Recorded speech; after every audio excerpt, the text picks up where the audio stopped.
순간이 있습니다. 처음 하게 되면 아무래도 부족하고 연약하고 실수투성이의 모습일 수밖에 없는 것이 세상의 이치인 것 같습니다. 혹시 운전면허를 따신 분들은 운전면허를 따게 되면 누구에게나 초보 운전의 시간이 있다는 거죠. 그래서 길을 가다 보면 이제 초보인 분들이 차 뒤에다가 초보 운전이라고 붙이고 있지 않습니까? 요즘에는 초보 운전이라는 말 대신에 여러 가지 다양한 말이 있는 것 같더라고요. 저도 제가 무서워요 뭐 이렇게 적힌 것도 있고요. 나는 초보이지만 건들면 람보가 됩니다 뭐 이렇게 적혀 있는 말들도 있고요. 또 이 차에는 정말 어린 운전자가 타고 있습니다 뭐 이렇게 이야기하곤 합니다. 그러나 이 초보의 순간들을 누구나 피해갈 수 없지만 초보의 순간들을 반드시 거쳐야지만 숙련된 운전자가 되는 것처럼 하나님께서 세우신 일을 감당하기 위해서 누구나 초보의 시간이 있지만 이 초보의 시간들을 잘 감당하였을 때 하나님의 일꾼이 된다라고 성경이 말해주고 있습니다. 오늘 저희가 이제 여호수아의 인생의 마지막이라고 할 수 있는 24장의 이야기를 이제 성경으로 읽었는데요. 여호수아 1장 1절에는 이 여호수아에 대해서 이렇게 소개하고 있습니다. 모세는 하나님의 종이고 여호수아는 모세의 시종에 불과하다라고 이야기하고 있습니다.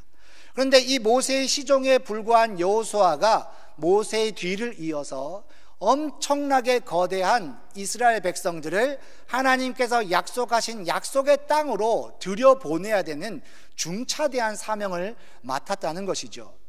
이 여호수아가 늘 모세를 모시면서 모세가 어떻게 했는지 살펴보았더니 그 일이 정말 만만치 않았다는 거예요.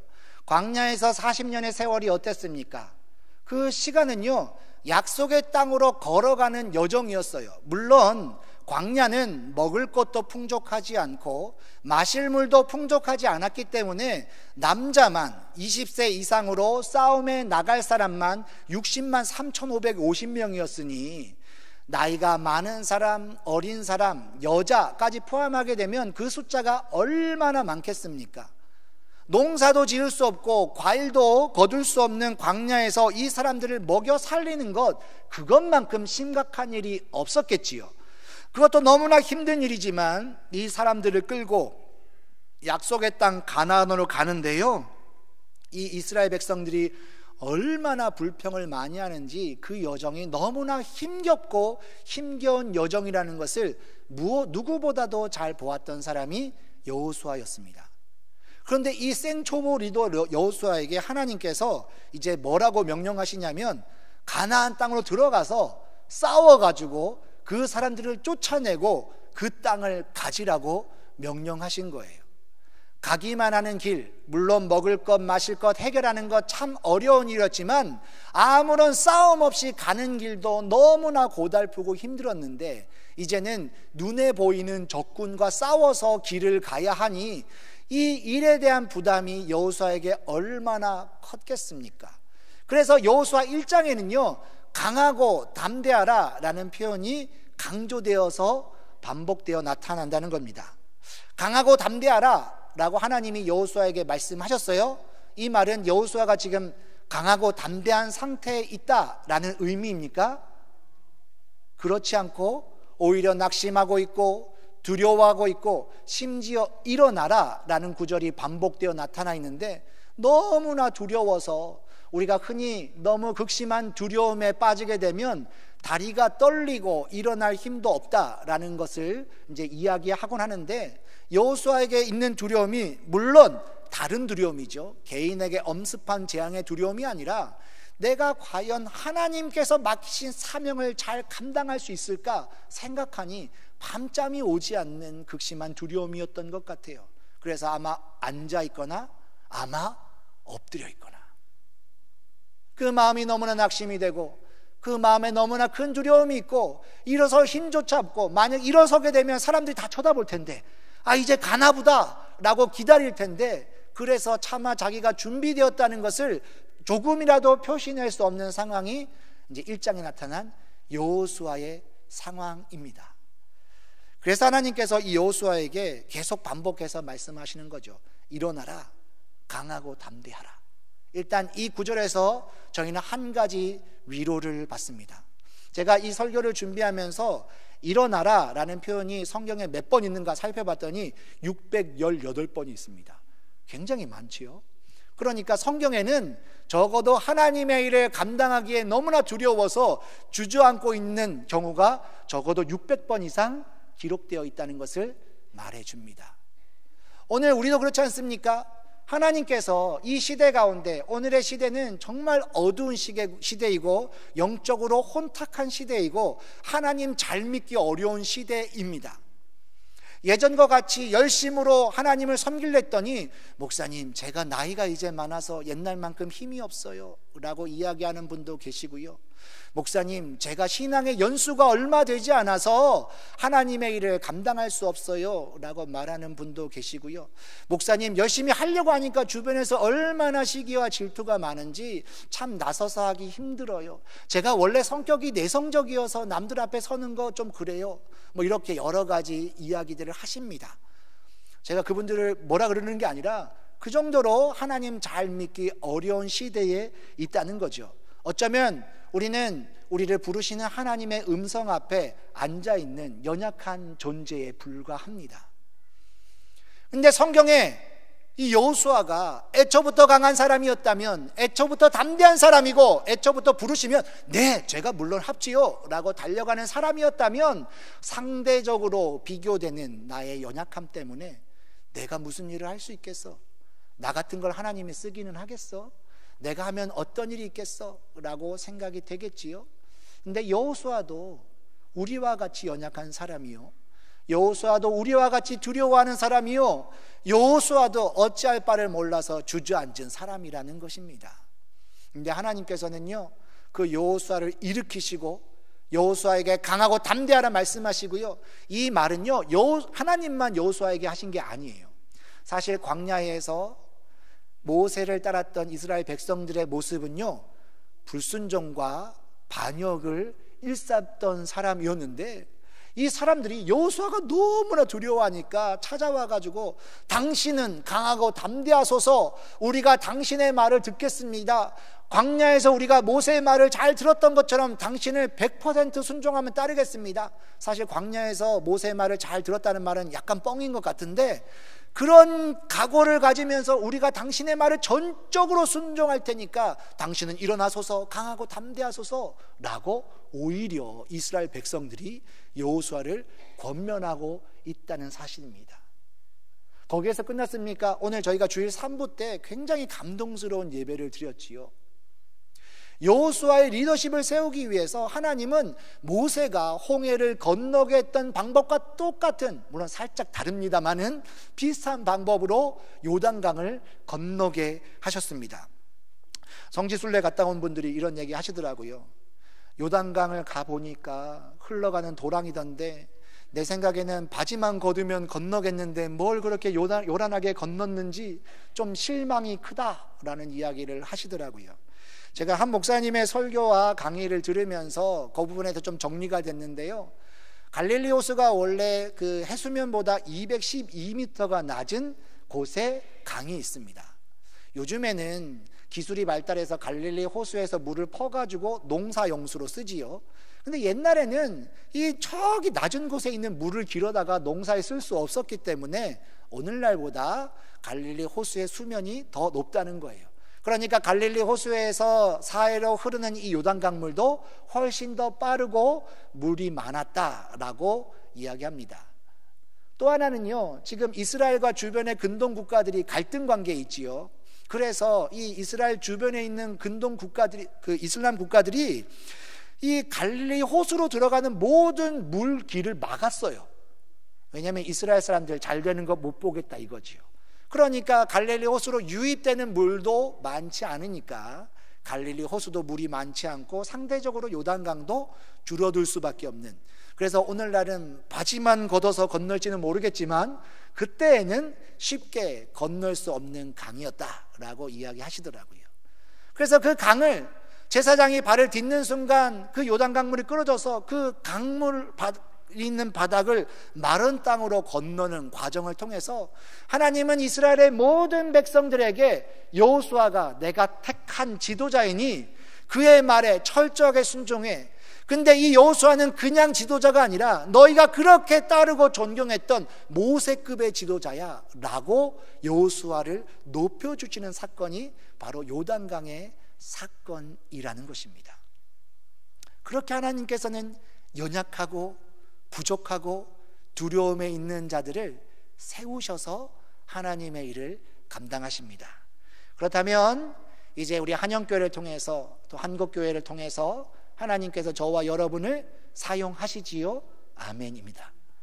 그런데 우리가 강하기 때문에, 우리가 능력이 많기 때문에, 우리가 가진 바가 많기 때문에, 우리의 신앙의 경력이 자랑할 만하기 때문에 우리를 쓰는 것이 아니라 우리가 약하기 때문에, 부족하기 때문에, 그래서 우리 약하고 부족한 우리를 통하여 일하시는 하나님의 능력이 빛날 수밖에 없기 때문에 하나님께서 저와 여러분을 부르신다는 사실입니다. 그러니 하나님 부르실 때 어떻게 해야 될까요? 네, 좋은 말 할 때 아멘 하셔야겠죠? 네. 그렇게 하나님께서 이제 이 여호수아를 들어서 쓰시는데요, 하나님께서 이 여호수아에게 꼭 말씀하고 싶으셨던 것이 있었습니다. 그것이 무엇이냐면, 가나안 땅에 들어가서, 이 가나안에는 적어도 7족속이 살고 있고 첫 번째로 마주한 성 여리고는 너무나 난공불락의 성이라서 점령하기 힘들고, 또 이스라엘 사람들은 광야에서 40년을 살았고요, 애굽에서 400년을 살았는데 대부분 노예 생활이었기 때문에 한 번도 전투 훈련이라는 걸 해본 적이 없고 무기도 없다는 거예요. 그런 상황에서 어떻게 전쟁을 할 수 있겠습니까? 너무나 걱정이 되고 염려가 돼서 여호수아가 2명의 정탐꾼을 여리고로 보내지 않습니까? 그런 상황인데 하나님께서 여호수아에게 아주 정확하게 알려주시는 거죠. 여호수아야, 이 싸움은 너희 이스라엘과 가나안 7족속의 싸움이 아니야. 이 싸움은 너희가 나의 말에 순종할 수 있는가 없는가를 시험하는 믿음의 싸움이야. 이것을 말씀해 주시고 싶으셨던 거예요. 그래서 아주 멋지게 요단강을 건너고 나서 여리고성 앞에 있는 여리고 평지에서 이스라엘 백성은 2가지를 합니다. 첫 번째가 뭐죠? 유월절을 지켜요. 자, 유월절은 우리가 지금 이제 아마 이번 달에 레위기 큐티를 했는데 레위기 23장에 유월절 무교절에 대한 설명이 있지요. 유월절은 1월 14일인데 15일부터 7일 동안 무교절이 시작되지 않습니까? 근데 이 무교절의 첫날, 마지막 날은 아무 일도 해서는 안 되는 그런 규정이 있어요. 그럼 생각해 보십시오. 지금 자리가 어디라고요? 여리고에 있는 병사들이 성문 열고 나오면 바로 지척인 여리고 평지에서 유월절을 지키고 있습니다. 유월절은 일을 하면 안 돼요. 심지어 싸움도요. 에이, 목사님, 생명이 위급하면 칼 들고 싸우겠지요. 아닙니다. 실제로 역사를 보면요, 유다가 독립운동을 하는데 전쟁을 하다가 안식일이 됐어요. 그래서 안식일에 전투하면 안 되니까 안 했어요. 근데 유다와 싸우는 이방인들은 안식일을 지키지 않거든요. 그래서 안식일날 전쟁에서 대패하는 일이 있었습니다. 예수님 오시기 약 100년, 200년 전쯤이에요. 그래서 그때 새로운 규정을 만들었어요.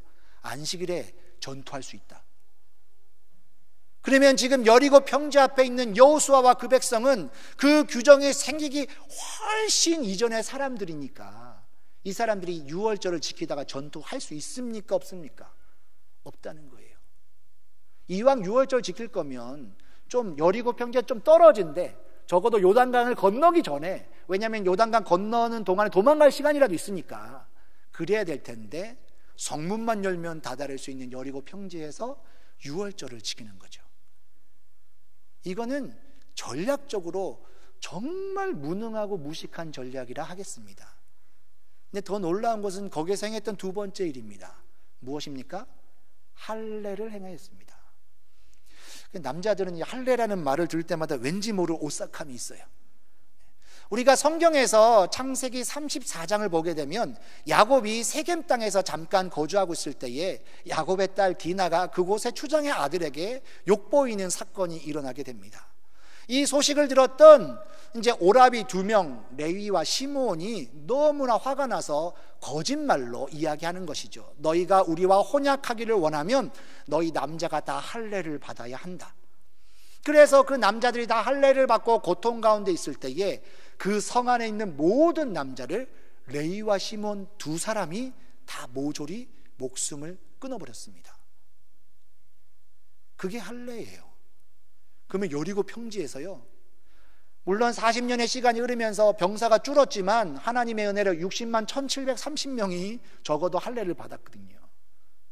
그럼 그 사람들의 운명은요, 바람 앞에 등불, 또 생일 케이크에 꽂혀있는 촛불과 같은 후 불면 끝나는 인생인 거예요. 근데 그 2가지를 여리고 평지에서 행했다는 거죠. 하나님이 여호수아와 그 백성들에게 무엇을 말씀하셨겠습니까? 너희의 싸움은 칼로, 무기로, 전략으로, 병사의 수로 하는 것이 아니라 내가 명령하는 말에 너희가 순종할 수 있느냐? 아니면 너희의 인간적인 생각으로 하나님 이건 아닌 것 같은데요 라고 말하면서 너희의 뜻대로 행할 것인가? 어느 것이 더 승리의 비결인가를 이스라엘 백성에게 알려주고 싶으셨던 것이지요. 그래서 하나님은 믿음의 싸움 2가지를 이야기하셨습니다. 이것에 순종했던 이스라엘 백성들은 이후에 여리고 성도 기상천외한 방법으로 무너뜨리지 않습니까?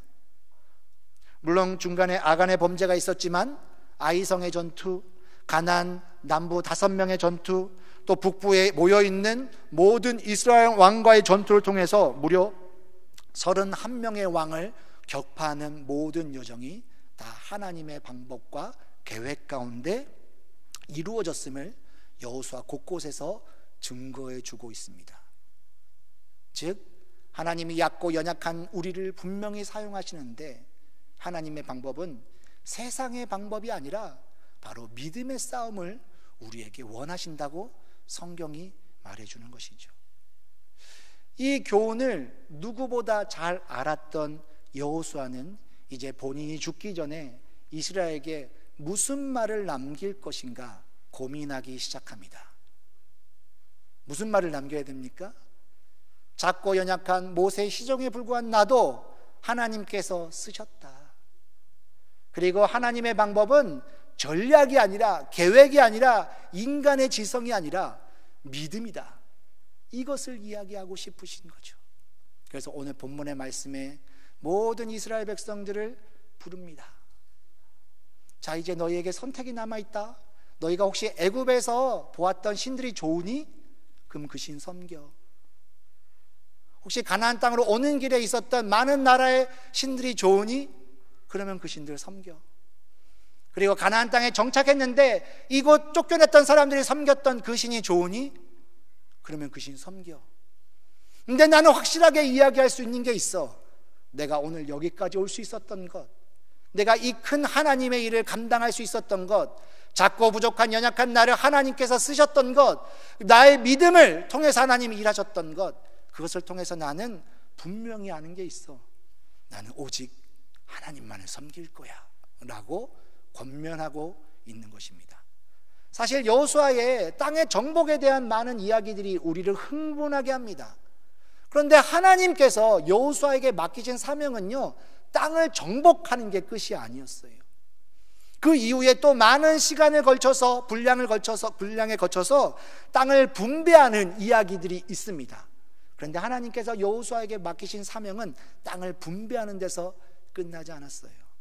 하나님이 여호수아에게 맡기셨던 사명, 그것은 땅을 정복하고 땅을 분배하고 그리고 무엇보다 그 위에 하나님을 믿는 신앙의 기초를 세우는 것, 거기까지가 여호수아의 사명이었습니다. 혹시 우리는 착각하고 있지 않습니까? 내가 지금까지 교회를 위해서 열심히 섬겼어, 봉사했어, 이만하면 됐지 라고 생각하면서 하나님께서 나에게 맡기신 일 거의 다 한 것 같아. 이제 주님 부르실 그날까지 그냥 뭐 기다리며 살지 뭐 라고 생각하고 있지 않습니까? 근데 하나님께서 우리에게 맡기신 사명이 과연 거기까지이겠습니까? 또 어떤 분들은 하나님께서 우리 한영교회를 사랑하셔서 이제 한영교회에게 복을 주실 거니까 교회 구석구석에서 여러 가지 모습으로 열심히 섬겨서 우리 교회가 더욱더 은혜 충만하고 성령 충만하고 사랑 충만하고 많은 사람들에게 칭찬 듣는 교회로 세우기 위해서 열심을 내어 봉사하고 있습니다. 그런데 하나님께서 우리에게 맡기신 사명이 한영교회라는 이 공간에만 국한이 되는 것일까요? 여호수아는 하나님께서 자기에게 맡긴 사명, 땅을 정복하는 것도 큰일이고 땅을 분배하는 것도 큰일인데 그게 끝이 아니라 내가 경험했던 하나님, 이 정복과 분배라는 큰 역사를 감당할 수 있도록 나를 붙들어 주셨던 그 하나님, 이 하나님을 반드시 전해야 된다라는 투철한 사명의 의식이 있었고 그 하나님의 계획을 읽을 줄 아는 믿음의 사람이었습니다. 그래서 그는 그의 마지막 말을 이렇게 남깁니다. 오직 나와 내 집은 여호와를 섬기겠노라. 근데 너무 놀라운 것은요, 이 여호수아의 고백 그리고 이 여호수아의 선포, 이것을 보셨던 하나님의 이야기입니다. 오늘 저희가 읽지는 않았는데요, 오늘 읽었던 이제 그 다음에 있는 성경 구조를 보게 되면 이렇게 기록되고 있습니다. 이 일 후에 여호와의 종 눈의 아들 여호수아라고요. 여호수아는 모세의 시종에 불과한 작고 연약한 사람이었습니다. 근데 그는 그에게 맡겨주신 하나님의 사명을 감당했고 자기의 마지막 사명이 무엇인지를 아는 영적인 통찰력이 있었고 그 공동체 가운데 믿음을 세우는 놀라운 사역을 감당했을 때 하나님은 여호수아를 모세의 시종이 아닌 여호와의 종이라고 부르셨다는 사실입니다. 하나님이 여호수아를 여호와의 종으로 부르셨을 때는요, 그가 가나안 땅을 정복했을 때가 아니에요. 땅 분배를 통해서 이스라엘 백성에게 안식을 주었을 때가 아닙니다. 이 공동체 가운데 하나님을 믿는 신앙의 기초를 세웠을 때 하나님은 여호수아를 여호와의 종이라고 부르셨습니다. 이제 우리에게도 맡겨진 일이 있습니다. 지금까지 하나님께서 우리 한영교회 가운데 은혜를 부어주셔서 잘 달려올 수 있었어요. 여기까지만 해도 큰일입니다만은 우리를 향한 하나님의 계획은 아직인 것 같습니다. 그래서 여기에 굉장히 좀 연세가 많으신 분들도 계신데 죄송하지만 여러분의 사명은 끝나지 않은 것 같습니다. 우리는 작고 부족하지만 하나님은 우리를 통해 일하십니다. 우리의 싸움은요, 혈과 육에게 가는 것, 인간의 지혜와 전략에 가는 것이 아니라 믿음의 싸움입니다. 우리에게 맡겨진 사명 끝까지 감당할 때에 하나님은 저와 여러분을 내 사랑하는 종이라 불러주실 겁니다. 그때를 소망하면서 더욱더 힘내어서 열심히 기도하고 사랑으로 섬기고 예배드리고 봉사하면서 하나님께서 기뻐하시는 한영교회, 또 한국교회 믿음의 가정 세워가시는 하나님 사랑하시는 우리 한영교회 성도 여러분 되시기를 주님의 이름으로 축원합니다. 기도하겠습니다. 사랑과 은혜가 풍성하신 하나님 오늘 여호수아의 이야기를 통해서 작고 부족한 우리를 부르시는 하나님의 뜻을 다시금 깨닫습니다. 지금까지 잘 달려왔지만 아직 끝나지 않았다고, 내가 너를 계속 쓰겠다고 말씀해 주심에 감사합니다. 이제 우리는 순종하며 이 믿음의 싸움을 끝까지 걸어가기를 소망하오니 하나님 우리를 사용하여 주셔서 주의 몸된 교회가 회복되고 하나님 나라가 확장되고 하나님 영광 받아 주옵소서. 이 모든 말씀 우리를 사랑하시되 끝까지 사랑하시는 예수님의 이름으로 기도드립니다.